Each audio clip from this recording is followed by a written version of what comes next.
Good morning everybody. तो आज मैं क्लास 10th का हिंदी क्षितिज भाग 2 का प्रथम पाठ का प्रथम पद के साथ उपस्थित हूँ। इस पाठ के रचयिता कौन है? महाकवि सूरदास जी हैं। ये भक्तिकालीन कवियों में से एक थे। हिंदी साहित्य के भक्त कवियों में इनका स्थान सर्वोपरि है।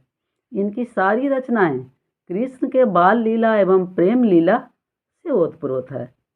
इनका जन्म स्थान, अब हम ये भी बता दें कि ये कहाँ से थे, कुछ कवि परिचय हो जाना चाहिए, ठीक है ना। तो ये कवि परिचय में इनका जन्म स्थान पर मतभेद है। कुछ विद्वानों के अनुसार सूरदास जी का जन्म 1478 ईस्वी में बल्लभगढ़ के पास सिंही गांव में हुआ था तथा मृत्यु 1583 ईस्वी में गोवर्धन के पास परसौली गांव में हुआ था।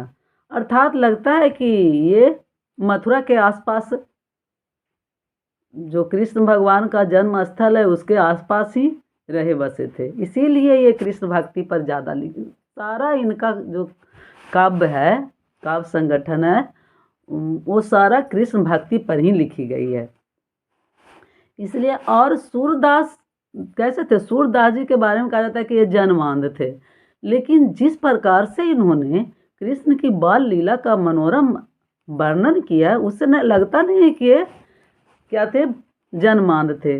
लेकिन इनके नाम के अनुसार सूरदास है, तो सूरदास का अर्थ होता है अंधा भी होता है, तो इसीलिए लगता है कि नहीं, इनका नाम ही था सूरदास, इसलिए जरूर जन्मांध ही रहे होंगे। तो चलिए, जो भी है, अब हम देखते हैं कि इनकी रचनाएं कैसी थी। तो इनकी जो रचनाएं थी शुद्ध साहित्यिक ब्रज भाषा में लिखी गई थी। इनके काव्यों में तत्सम तद्भव शब्दों के साथ साथ अलंकार एवं मुहावरा तथा लोकोक्तियों का भी बहुत ही मनोरम ढंग से प्रयोग किया गया है। इसीलिए तो किसी ने कहा है, सूर्य सुरा तुलसी शशि उडियन केशव दास, आज के कवि खद्योत सम जहाँ तहाँ करत प्रकाश। अर्थात सूर्य के समान, सूर्य सुरा मतलब कि सूरदास जो हैं सूर्य के समान हैं, दैदीप्यमान है काव्य जगत में।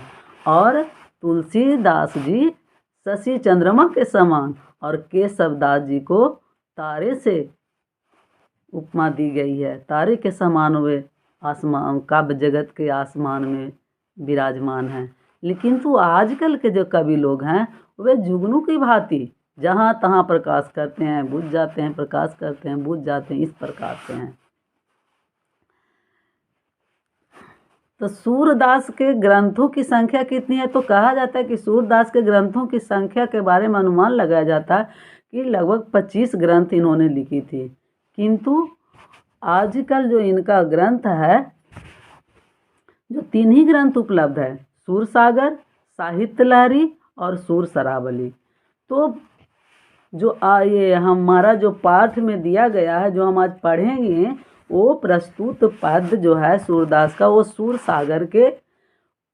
सूर सागर में उद्धव संदेश खंड के भ्रमर गीत उपखंड से ली गई है, समझ गए? तो भ्रमर गीत से ली गई है। और इसमें क्या है, जैसा कि देखिए उद्धव संदेश।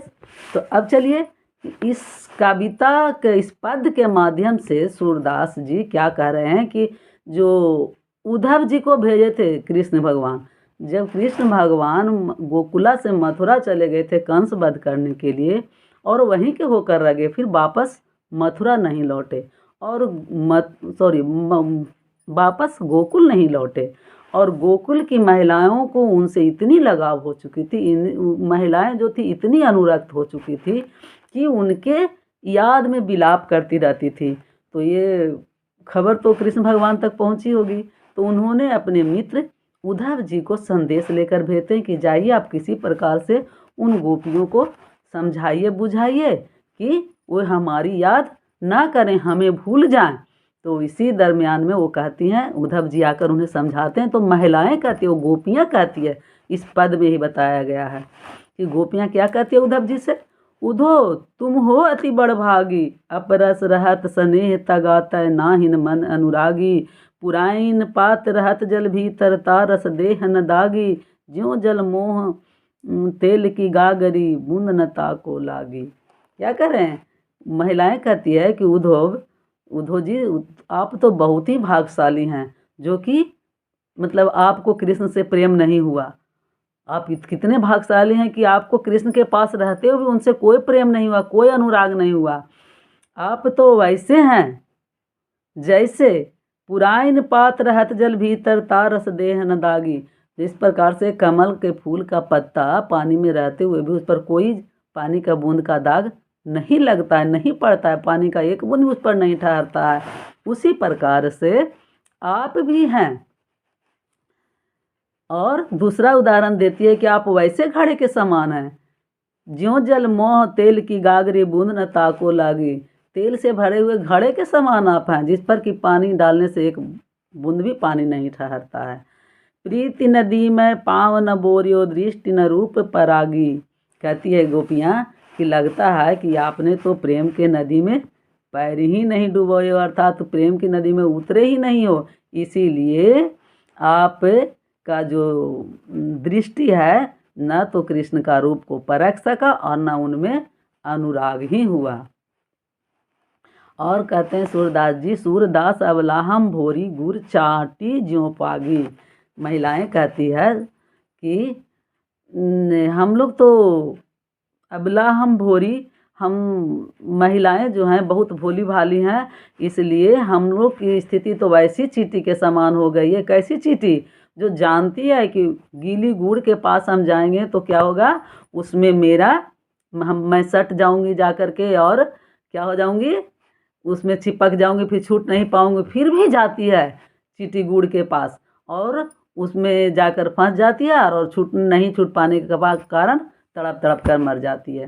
तो महिलाएं कहती है कि हम लोग भी वैसे ही चींटी की भांति हो गए हैं, हम लोगों की स्थिति उसी चींटी की भांति हो गई है, जो कि जानते हुए भी कि जान रहे हैं कि कृष्ण अब नहीं आएंगे, हम लोग को तड़प तड़प कर मरना ही है, फिर भी हम लोग उनसे विरक्त नहीं हो सकते हैं। हम लोग उनके प्रेम में इस तरह से आसक्त हो गए हैं कि उनसे विरक्ति नहीं ले सकते हैं।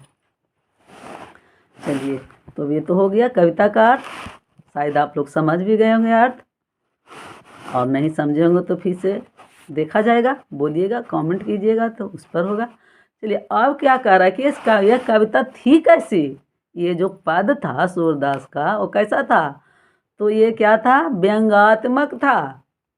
ये व्यंग कर रही है, गोपियाँ जो कर रही है उद्धव जी पर व्यंग कर रही है कि आप बहुत भाग्यशाली हो कि उनके साथ भी रहकर आपको उनसे प्रेम नहीं हुआ। भाई मतलब कैसे हैं कि आप उनके साथ रहते हैं तब भी आपको उनसे प्रेम नहीं हुआ, आप उनमें उनके प्यार में अनुरक्त नहीं हुए, इस तरह से विरक्ति है आपको। और इस पूरे पद जो है इसमें उपमा और दृष्टांत अलंकार है। अलंकार पूरे पद में उपमा और दृष्टांत अलंकार है। प्रीति नदी जो है इसमें कौन सा अलंकार है, रूपक अलंकार है। चींटी ज्यों पागी में उत्प्रेक्षा अलंकार है।